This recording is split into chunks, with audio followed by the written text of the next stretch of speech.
Welcome to Ready Set Gear. When I started my cleaning business, I set out to find an apron and cleaning tools that would help me clean faster. I found Jeff Campbell and the Clean Team. I am not selling their products. I am not getting any kickbacks from this company. I just love their products because they're affordable and they work great. Some tile brushes that I have purchased from the grocery store have just not held up. They fell apart quickly, they slipped out of my hands while I was cleaning, and they were very inconvenient to use. I really like the tile brush from Jeff Campbell and the Clean Team. It holds up great, the bristles are really strong, they scrub well, and they don't get all bent out of shape quickly.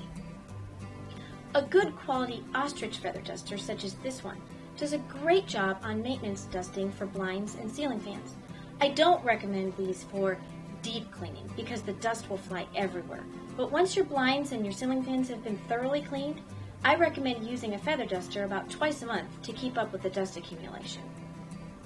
Children get excited about cleaning when they have cleaning tools that are just their size. Instead of purchasing pretend cleaning toys that cost a lot of money and really don't work, look for real cleaning tools that are just the right size for small hands. Many educational companies on the internet sell such tools. I like this company because the prices are very affordable for very high quality cleaning tools and they're perfect for little kids.